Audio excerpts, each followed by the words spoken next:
와서 앉아있을 때 어떤 마음일까? 네, 그걸 좀 간접 체험할 수, 옛날에 삼일교회 그 전병호 목사 있었을 때 그런 거 막 시켰었는데, 여러분도 아마 좀 체험을 해보셨을 거예요. 조금이나마.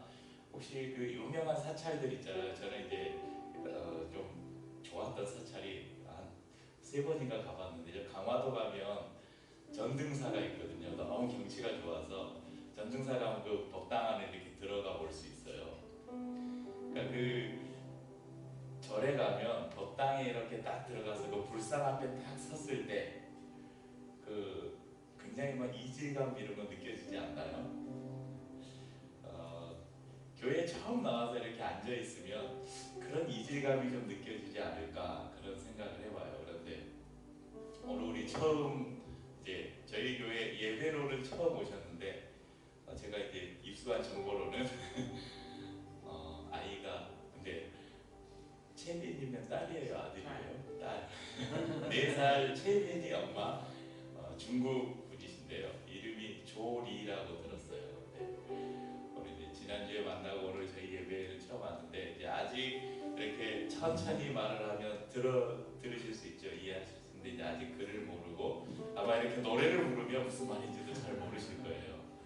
그러니까 처음 가보는 예배에 대한 이질감, 거기에서 또 언어가 이해되지 않는 그런 데서 오는 또 이질감이 분명히 있을 거라고 생각을 합니다. 하지만 예배 안에는 하나님이 이렇게 운행하셔요. 그래서 사람들이 그냥 말과 행동으로 느낄 수는 없지만 그 안에 운행하고 계시는 보이지 않는 하나님의 영, 성령이 우리 안에 계시기 때문에 사람의 영은 느낄 수가 있어요.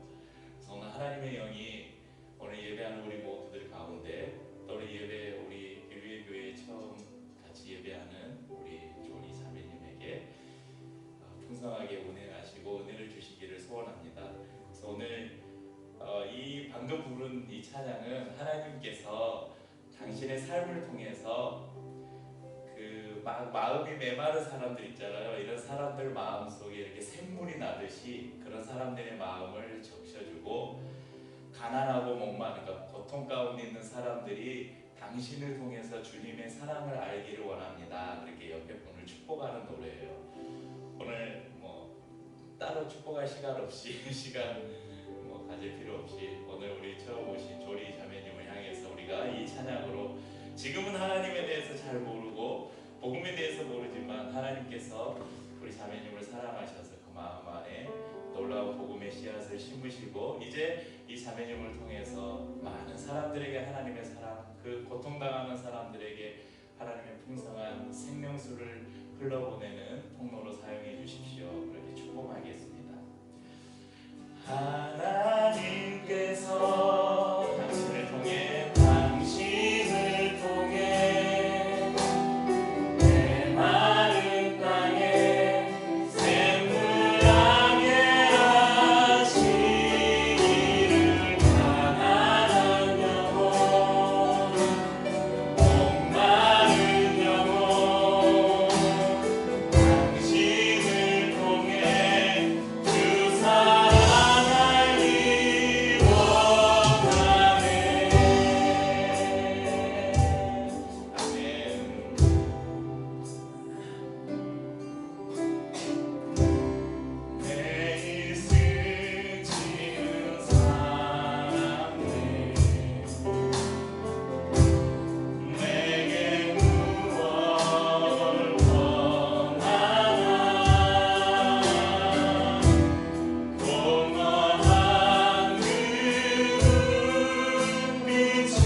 책을 다 마치고 오늘부터는 또 특별한 주제나 그런 때가 아니면 저희가 계속해서 묵상하고 있는 엠랩 본문을 가지고 말씀을 나누려고 합니다.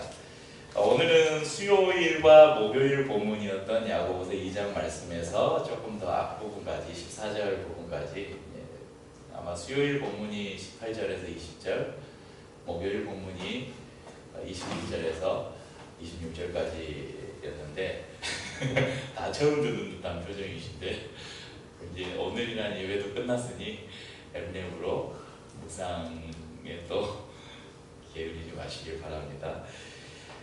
여러분들 믿음을 어떻게 정의하시겠습니까? 저는 그 9월 8일날 제가 설교했던 설교의 제목이 See the unseen, 이런 제목이 있었잖아요. 보지 못하는 것을 본다. 저는 믿음에 대한 참 좋은 정의라고 생각해요. 비슷한 말씀으로 우리가 믿음장이라고 하는 성경 히브리서 11장에 보면 이런 말씀이 나와 있습니다. 성경이 우리에게 믿음이 뭔가를 딱 정의해 주는데, 히브리서 11장 2절은 믿음은 바라는 것들의 실상이요 보지 못하는 것들의 증거. 근데 이것도 어렵잖아요. 믿음은 바라는 것들의 실상이고 보지 못하는, 뭔가 막 철학적인 말 같지 않아요? 어찌 보면 이해가 되는 것 같으면서도 또 다른 사람들에게 이렇게 믿음에 대해서 설명을 하라고 하면 설명하기가 힘든, 그것이 바로 믿음이 아닌가 생각합니다. 만일 누군가에게 복음을 전하는데 복음을 처음 듣는 사람이 당신이 말하는 믿음이 도대체 뭡니까? 이렇게 물을 때 우리가 믿음은요 바라는 것들의 실상이고 보지 못하는 것들의 증거입니다. 그러면 그 사람이 그렇군요 하고 알아들을까요? 몰라요. 정의하기 쉽고도 어려운 것처럼 믿음이라는 것을 갖는 것 또한 쉽기도 하면서 아주 어려운 것입니다. 믿음은 우리의 구원과 절대적인 관계를 가지고 있는데요, 예수 그리스도 안에 새로운 피조물이 된 사람은 누구나 믿음으로 구원을 받은 사람들입니다. 그래서 사도 바울은 말합니다. 에베소서 2장 8절에서 너희는 그 은혜에 의하여 믿음으로 말미암아 구원을 받았으니 이것은 너희에게서 난 것이 아니요 하나님의 선물이라. 또한 로마서 1장 17절에는 복음에는 하나님의 의가 나타나서 믿음으로 믿음에 이르게 하나니 기록된 바 오직 의인은 믿음으로 말미암아 살리라 함과 같으니라. 이렇게 말씀하고 있습니다. 또한 히브리서 기자는 구원받은 그리스도인의 생활은 그 자체가 믿음의 생활인 것을 이야기하는데요, 히브리서 11장 6절에는 믿음이 없이는 하나님을 기쁘시게 하지 못하나니 하나님께 나아가는 자는 반드시 그가 계신 것과 또한 그가 자기를 찾는 자들에게 상 주시는 이심을 믿어야 할지니라. 이렇게 말씀합니다. 그렇습니다. 믿음을 구원의 필수 조건이고, 믿음 없는 삶은 하나님을 알 수도 없을 뿐더러 절대 그분을 기쁘시게 할 수도 없다는 것을 우리는 기억해야 됩니다. 이처럼 믿음은 그리스도인에게 절대적인 것입니다. 사도 바울은 로마서 14장 23절에서 믿음으로 쫓아 하지 않는 모든 것이 죄라고 이야기합니다. 그러니까 우리가 그리스도인의 자유를 이야기했는데요, 이걸 반대로 이야기하면요, 우리가 믿음을 쫓아 하는 모든 것은 다 선한 일이 돼요. 하나님의 영광이 됩니다. 그런데 반대로 믿음을 쫓아 하지 않는 모든 것은 죄라고 이야기합니다. 오늘 저희가 읽은 본문에는 믿음이라는 단어가 참 많이 등장합니다. 우리 저희가 본문을 읽었는데요, 이 본문을 잘 살펴보면 믿음이라는 단어하고 짝꿍으로 계속 같이 나오는 단어가 있어요. 그건 무슨 단어일까요? 행함. 그래서 오늘 이 본문을 읽다가 이 설교의 부제를 붙여보자면, 오늘 설교의 제목이 행동하는 믿음인데 부제를 붙여보자면 믿음의 짝꿍 행함. 이렇게 제가 세보니까 딱 10번이 나와요. 그러니까 믿음이나 행함 단어만 있는 거 말고 믿음과 행함이 같이 붙어서 나오는 게 오늘 본문, 저희가 읽은 14절에서 26절에만 딱 10번이 나오더라고요. 그러니까 믿음과 행함이라는 것은 이렇게 뗄 수 없는 관계에 있다는 것을 우리에게 보여줍니다.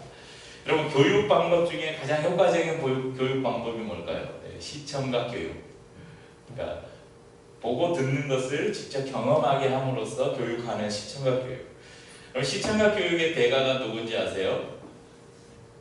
시청각 교육의 대가. 이제 여러분 너무 막 제가 어려운 막 학문적인 질문하는 거 아니에요. 제가 굉장히 영적인 사람이어서 영적인 질문을 하고 있는 거예요. 시청각 교육의 대가가 누구일까요? 예, 예수님이시죠. 예수님은 3년 반 동안 제자들을 데리고 다니면서 시청각 교육을 시키셨어요. 물론 예수님이 말로 하나님의 나라에 대해서 복음에 대해서 이렇게 이야기를 했는데요. 그 설명을 하기 전에 예수님이 거의 대부분을 어떤 사건, 예화 이런 걸 들어서 이야기를 하셨어요. 그러니까 무슨 일을 딱 하나 보여주시고 나서 그 일에 무슨 의미가 있는지를 설명해 주시는 거예요. 시청각 교육을 하신 거예요. 3년 반이라는 시간 동안 동고동락하면서 직접 눈으로 보고 경험하게 하심으로 그의 제자들을 이 땅에 남기셨습니다. 그래서 그렇게 남겨진 제자들 한 사람 한 사람이 예수와 같은 삶을 살아간 것이죠. 여러분의 곁에 한 이웃이 있어요. 여러분의 친한 사람들, 형제든 자매든 어떤 사람이 있는데 부도가 났건 무슨 일을 당해서 당장 내일 먹을 양식이 없는 거예요. 이제 아이를 키우는 부모님도 있어요. 어머니도 있으니까. 어린 아이를 키우는 엄마가 당장 내일 이 아이에게 먹일 분유가 없는 거예요. 그런데 나에게는 돈도 있고 집에 쌀도 있고 먹을 게 많이 있어요. 그런데 이 사람이 그 지금 헐벗고 굶주린 형제 자매에게 가서 아주 멋진 미사오구를 사용해서 얼마나 힘드냐고, 그렇지만 용기를 내라. 너는 이겨낼 수 있어. 곧 너에게 좋은 날이 올 거야. 포기하지 마. 이렇게 막 격려를 해줬어요. 그리고 돌아갔어요. 이 사람이 과연 위로를 한 것일까요? 조롱을 한 거예요. 조롱. 이 이야기가 오늘 본문 15절 16절에 나오는 이야기예요. 그러니까 우리가 무언가를 할 수 있는 능력과 또 할 수 있는 여건을 가지고 있으면서 다른 사람들을 돕지 않는다. 이것은 믿음과 행함이라는 것을 지금 설명하는데, 그러니까 나에게 뭔가가 있다는 것은 지금 믿음을 이야기하는 거예요. 그것이 다른 사람을 향해서 이렇게 표현되지 않는다면 그가 가진 것은 믿음이 아니라는 것이에요. 그러니까 믿음과 행함은 반드시 같이 작용하게 되어 있다는 것입니다. 예전에 지금 분당 우리 교회를 이제 우리 교회 담임으로 계신 이창수 목사님 들어보셨을 거예요. 이분이 이제 사랑의 교회에서 사역할 분당 우리 교회 맞죠? 사랑의 교회에서 이제 사역할 때 그 학생들을 대상으로 하는 설교를 제가 설교 그때는 테이프 시절이었나 그랬어요. 들었던 적이 있는데 거기에서 이분이 이런 예화를 했어요. 바닷가 백사장에 이렇게 밀물이 딱 들어오다가 빠져나가면서 물고기 한 마리가 이렇게 못 나갔어요. 물을 따라서 못 나가고 이제 햇빛이 내리쬐니까 이제 수분이 말라가지 않으니까 물고기가 그 백사장에 혼자 나가서 이제 몸에 수분이 많으면 이렇게 뛰잖아요. 그러니까 한 사람이 물고기에게 다가가서 물고기야 얼마나 힘드니, 얼마나 갈증이 나니, 힘내, 물고기 화이팅! 이렇게 이야기해봤자 아무 소용이 없다는 거예요. 지금 이 물고기에게 필요한 건 뭐예요? 들어서 바닷물에 넣어주면 되는 거예요. 충분히 할 수 있는 일을 하지도 않으면서 말로만 하는 것, 이것은 믿음이 아닙니다. 그것을 17절에는 죽은 믿음이라고 이야기해요. 이와 같이 행함이 없는 믿음은 그 자체가 죽은 것이다. 이 믿음의 진위, 이 사람이 믿음이 있는가 없는가의 진위가 무엇으로 가려지냐면 행함으로 가려진다는 것입니다. 그래서 때로는 이 야고보서의 이 본문이 지금 저희가 읽은 2장 때문에 이 사도 바울의 이신칭이라는 이 구원을 있잖아요. 믿음으로 구원을 얻는 이것과 충돌한다고 그렇게 오해하는 사람들이 있어요. 그러나 이것은 상호 보완의 관계이지 서로를 이렇게 부정하는 것이 아니에요. 그러니까 오늘 야고보 사도가 이야기하는 야고보서에서 이 행함과 믿음을 이야기할 때 이것은 무슨 대전제를 깔고 하냐면 우리의 구원은 믿음으로 얻는다는 것을 전제로 하고 지금 이 이야기를 하고 있다는 것을 기억하시길 바랍니다. 여러분 이런 이야기가 있습니다. 미국의 유명한 줄타기 선수인 블론딘이라는 사람의 이야기인데요. 이 사람이 나이아가라 폭포 위에서 줄을 메고 줄을 타고 건너가요. 미국 쪽에서 캐나다 쪽으로 먼저 건너갑니다. 그래서 줄을 타기 전에 확성기에 대고 군중들에게 이야기합니다. 제가 이 장대 하나만 딱 들고 이 폭포를 건너갈 것을 여러분 믿습니까? 그러니까 뭐라 그랬어요? 믿습니다. 한번 환호했죠. 그래서 장대 하나 들고 타고 이제 딱 건너갔어요. 그러니까 사람들이 막 환호를 했죠. 이제 그런 스릴을 느끼면서 성공한 이 블론디를 보면서 사람들이 환호를 하니까 이 사람이 또 하나의 제안을 합니다. 이제 캐나다 쪽에서 미국 쪽으로 이제 건너가려고 하면서 이렇게 사람이 탈 수 있는 옛날로 말하면 우리 지게 같은 여기 수레를 하나 딱 어깨에 메고, 자 제가 이 수레를 하나 몸에 메고 건너려고 하는데 제가 성공할 것을 여러분 믿습니까? 그러니까 이 관중들이 뭐라고 하겠어요? 믿습니다. 아마 박수를 쳤죠. 이 사람이 등에 사람이 탈 수 있는 수레를 하나 딱 들고 또 이 막대기 하나 딱 들고 줄을 건넜어요. 다시 캐나다 쪽에서 미국 쪽으로 건넜습니다. 그래서 사람들이 이제 막 흥분해서 막 수건을 던지고 막 모자를 흔들면서 환호를 합니다. 그런데 이번에 이제 이 블론딘이 엄청난 질문을 하나 합니다. 여러분 감사합니다. 여러분의 성원으로 나이아가라 폭포 위를 줄을 타고 건너는 일에 성공하게 된 것을 감사합니다. 자, 이번에 제가 마지막으로 한 번 더 건너려고 하는데 이번에는 제 등에 제가 짊어진 손수레 위에 사람을 한 명 태우고 제가 이 폭포를 건너겠습니다. 제가 성공하리라 믿습니까? 여러분 환호 한번 해주세요. 여러분 제가 성공하리라 믿습니까? 자, 그러면 거기 민서 청년 한번 나와보시겠습니까? 네. 자, 이 수레 뒤에 타시죠. 이 청년이 민서가 기겁을 하면서 도망을 갔다는 이야기예요. 그러니까 이 선수레 사람을 태우고 줄을 건넌 것을 믿습니까? 그러니까 사람들이 다 믿는다고 박수를 쳤는데 그러면 당신이 한번 이 수레에 한번 타보십시오. 그러니까 아무도 안 타요.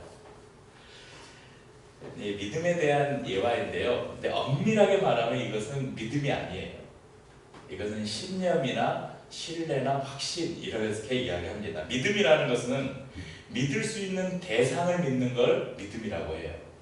예전에 제가 대학을 다닐 때 CCC에서 훈련을 받을 때 그 교재가 이런 그림이 있었어요. 비행기 한 대가 있는데 비행기가 뭐 곳곳이 막 녹슬고 비행기가 빵꾸가 나고 기름이 줄줄 흐르고 있어요. 근데 다 기장이 자 승객 여러분 타십시오. 제가 여러분을 목적지까지 안전하게 편안하게 모셔다 드리겠습니다. 타십시오 하는데 그 비행기에 탈 사람이 있을까요? 아무도 타지 않죠. 그러니까 그 비행기에 탄다고 이 사람을 믿음이 있다고 이야기하지 않아요. 이 사람은 신념이 있다고 하는 거야. 이 비행기는 절대 떨어지지 않을 거야. 이 비행기는 나를 목적지까지 무사히 데려다 줄 거야 라는 신념이 있는 것이지 믿음이 있다고 이야기하지 않아요. 신뢰할 수 없는 대상이기 때문에 신뢰할 수 없는 것이죠. 그렇지만 믿음이라는 것은 신뢰할 만한 대상을 신뢰하는 것입니다. 우리는 신뢰할 만한 대상인 하나님을 향해서도 이런 신뢰를 가지고 사는지를 우리가 한번 돌아볼 수 있었으면 좋겠습니다. 믿음이 있노라 하지만 그 믿음이 밖으로 혹은 삶 속에서 표현되지 않는다면 그것은 또한 믿음이라고 말할 수 없을 것입니다.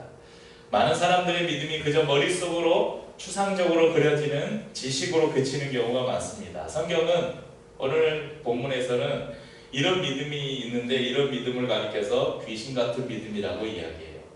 믿음이 있는데 귀신 같은 믿음이래요. 그럼 귀신이 하나님을 알까요? 그럼 귀신이 예수 그리스도가 어떤 분인지 알까요? 모를까요? 알아요. 알고 두려워합니다. 그럼 귀신이 믿음이 있는 것일까요? 귀신을 향해서 믿음이 좋다 이렇게 이야기하지 않아요. 아무도. 근데 우리는 하나님을 그렇게 믿고 있다는 것이에요. 우리의 지식으로, 우리의 추상적인 개념 속에서. 귀신도 지적으로는 하나님을 알고 하나님의 말씀을 알고 하나님의 약속을 알고 예수님이 누구인지도 압니다. 하나님이 얼마나 두려운 분이신지도 잘 압니다. 하지만 하나님의 뜻대로 행하지는 않습니다. 그래서 우리가 귀신을 믿음이 있다고 말하지 않는 거예요. 믿음이 있다는 것은 반드시 하나님을 신뢰하는 그만큼의 삶을 통해서 그 신뢰의 모습이 행함으로 드러나 보인다는 것입니다. 그래서 야고보서에서는 행함이 있는 믿음과 행함이 없는 믿음에 대해 설명하면서 행함이 있는 믿음을 소유했던 두 사람의 인물을, 구약의 인물을 이렇게 끌어와서 이야기하고 있어요. 그 한 사람이 아브라함이고 또 한 사람이 라합입니다. 여러분, 아브라함은 본토 친척 아비집을 떠나라는 하나님의 말씀 앞에 순종하면서 그 길을 나섰어요. 여러분, 이게 그냥 요즘 같은 때에 야 너희 부모님 집 떠나서 이제 독립해, 딴 데 가서 어디 가서 따로 이제 너가 독립해서 살아, 이런 정도의 요구가 아니에요. 본토와 친척과 아비집을 떠나, 이 지금 아브라함의 시대는 성경의 시대에서 족장 시대에 들어가거든요. 그러니까 요즘에도 이제 아프리카 같은 데 가면 원주민들 부족 단위로 생활하잖아요. 그 부족의 영역을 벗어나면 목숨을 내놓는 거예요. 그러니까 이때가 지금 족장 시대거든요. 자기 본토, 자기가 살던 땅과 친척들과 아비집, 그 자기의 이 종족을 떠난다는 것, 그것은 앞으로 자기의 삶에 어떤 일이 닥칠지를 예측할 수 없다는 거예요. 그러니까 목숨을 걸고 출발해야 된다는 것이죠. 근데 아브라함이 그 길을 떠났죠. 또 어떻습니까? 100세에 그가 아들을 하나 얻었잖아요. 이삭을 얻었어요. 그런데 이삭을 하나님께 바치래요. 그것도 모리아 산에 가서 번제로 바치래요. 예전에 우리가 팀플러스 때 번제에 대해서, 우리 성막에 대해서 배우면서 번제를 배웠잖아요. 번제가 뭐냐면요, 목 따가지고 피 다 빼고 각을 다 떠서 가죽 다 벗기고 살을 다 떠서 내장이나 이런 거 다 버리고 살을 이렇게 탁탁탁 토막토막 내가지고 불에다 태우는 제사가 번제예요. 지금 100세의 이제 어떻게 보면 이제 적장자예요. 지금 이삭이, 이스마엘도 있었지만 이 아브라함에게는 자기의 생명과도 같은 아들이었죠. 근데 그 아들을 바치래요. 그것도 번제로. 근데 아브라함이 이삭을 바치잖아요. 칼을 들어서 이삭을 진짜로 죽이려고 하잖아요. 그런데 하나님이 급하게 그를 멈추셔요. 아브라함아, 됐다. 내가 너의 믿음을 알겠다. 그러니까 이 행동을 통해서 아브라함의 믿음이 증명을 받은 거예요. 근데 저는 그런 생각을 해봐요. 이 당시에 하나님이 당시에 이제 그 주위에 고대 운동의 문화에서는 인신 제사가 흔했어요. 그러니까 사람을 제물로 바치는, 신에게 사람을 잡아서 제물로 바치는 일들이 흔하게 있었던 일이에요. 그런데요, 아브라함이 믿는 하나님, 그 하나님은 사람을 제물로 요구하시는 분이 아니라는 믿음이 아브라함에는 있었을 거예요. 그런데 그 하나님이 이삭을 바치래요. 그러니까 아브라함이 이삭을 죽일 때 저는 확신해요. 제가 믿는 것은 하나님이 이 아이를, 내가 지금 이 아이를 하나님께서 바치라고 해서 죽이지만 하나님이 이 아이를 반드시 다시 살리실 것이라는 믿음이 있었을 거라고 생각해요. 그렇지 않으면 아브라함이 그렇게 이삭을 죽일 수 있었을까? 아마 최소한 하나님 대신 저를 죽이십시오, 그랬을 거예요. 근데 실제 그 아브라함의 믿음이 하나님의 그 응답으로 나타나잖아요. 풀스펙을 양을 하나님께서 준비해 두시잖아요. 예수 그리스도를 상징하는. 그러니까 이삭 자체가 예수 그리스도의 예표이면서 이 이삭을 대신해서 숯불에 걸려있는 양 또한 예수 그리스도를 예표하는 놀라운 사건이 그 모리아 산에서 일어납니다. 아브라함은 하나님을 향한 분명한 믿음을 가지고 있었습니다. 그래서 그 믿음이 이삭을 하나님께 바치는, 또 본토 친척 아비집을 떠나는 그 발걸음을 통해서 하나님께 증명돼 보였다는 것입니다. 아브라함의 행동 안에는 하나님을 향한 믿음이 전제되어 있었던 것이죠. 믿음을 이야기하면서 또 등장인물이 한 명 더 등장하는데, 이 라합이라는 여자가 등장합니다. 여러분, 라합의 전직이 뭐였어요? 기생이었죠. 기생.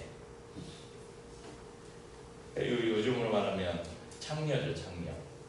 그런데 기생, 또 이방인 여자예요. 근데 이 이방인 여자이고 기생인 라합이 어떻게 믿음의 족속 안으로, 믿음의 가문 안으로 들어올 수 있었는가? 그것은 바로 그가 행함으로 그의 믿음을 드러내 보였기 때문입니다. 여러분, 라합은 하나님을 알지도 못하는 백성들 가운데 살았어요. 그런데 이 가장 이 가나안으로 들어가는 견고한 요새였던 여리고성에 살던 이 기생 라합이 하나님을 믿지도 않았고 이방 여인이었는데, 그가 이스라엘 민족이 광야에서 어떤 일을 겪었고 이제 곧 여리고성을 치러 올 것이라는 그 소문을 누군가로부터 들은 것 같아요.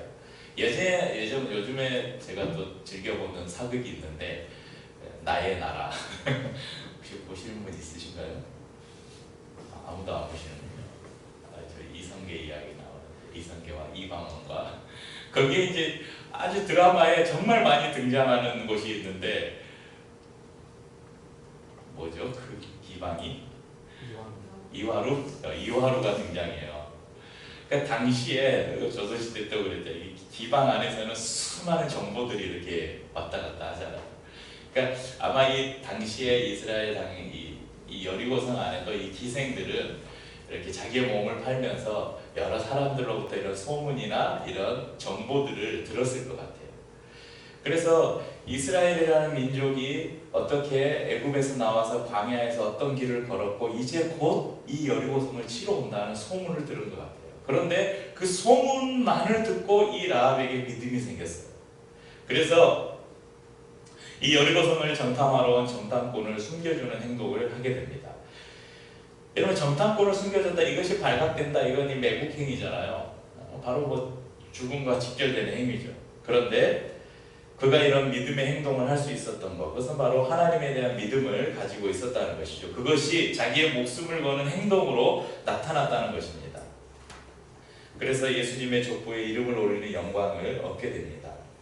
여러분, 행함은 믿음의 열매입니다. 우리의 믿음은 행함에 의해서 나타날 수밖에 없습니다. 그러므로 이미 믿음을 가진 우리 성도들에게 이 행함이라는 것이 얼마나 중요한지 모릅니다. 야고보는 이 행함을 깨우쳐주기 위해서, 이것을 깨우쳐주기 위해서 우리에게 이 오해될 수도 있는 표현들을 사용해서 우리에게 행함을 이야기하고 있는 것입니다. 마태복음 21장에는 이런 이야기가 하나 있어요. 그러나 너희 생각에는 어떠하냐? 한 사람이 두 아들이 있는데 맏아들에게 가서 이르되 예 오늘 포도원에 가서 일하라 하니 대답하여 가로되 아버지여 가겠소이다 하더니 가지 아니하고, 둘째 아들에게 가서 또 이와 같이 말하니 대답하여 가로되 싫소이다 하더니 그 위에 뉘우치고 갔으니 그 둘 중에 누가 아비의 뜻대로 하였느뇨? 가로되 둘째 아들이니이다. 예수께서 저희에게 이르시되 내가 진실로 너희에게 이르노니 세리들과 창기들이 너희보다 먼저 하나님의 나라에 들어가리라. 그러니까 큰아들에게 야 포도원에 가서 일 좀 해라. 그러니까 예 아버지 알겠습니다 하고 안 가요. 그러니까 둘째 아들에게 가서 야 포도원에 가서 일 좀 해라. 그러니까 우리 민수처럼 싫어요 안 해요 그래 놓고 지나고 나니 아니야 해야지 하고 포도원에 가서 열심히 일을 했어요. 누가 아버지의 뜻에 합당한 아들이에요?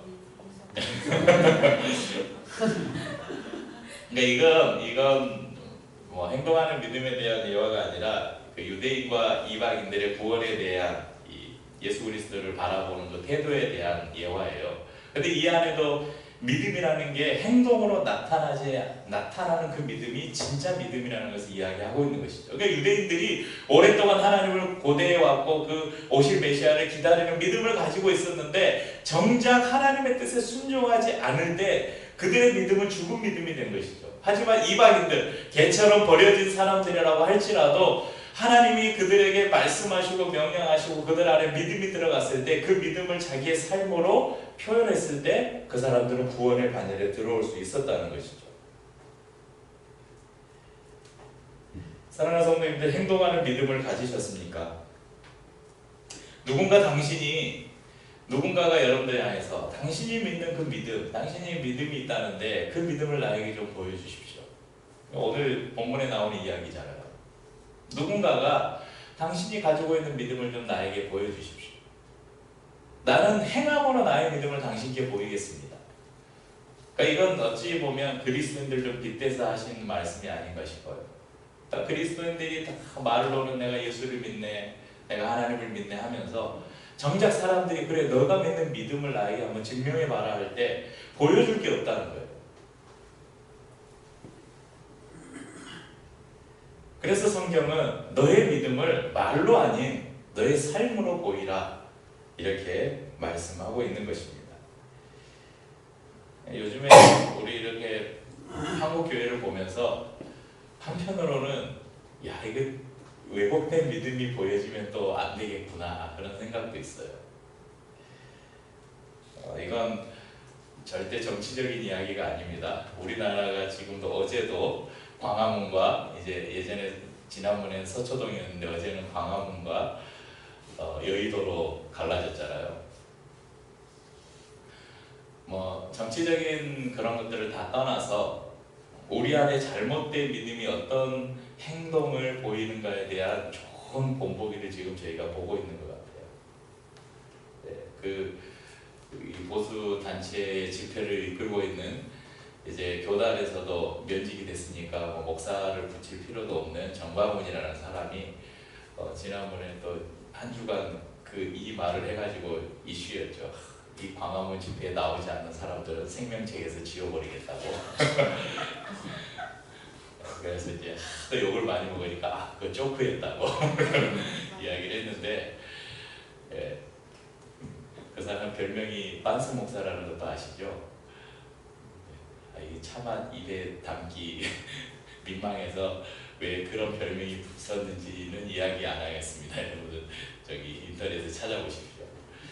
그러니까 이 잘못된 믿음이 행동으로 나타났을 때, 그러니까 이런 게 다 여러분 저기 극우 이슬람이나 이런 단체들에서 그 성전이라고 하는 뭐죠? 갑자기 생각이 안 나네요.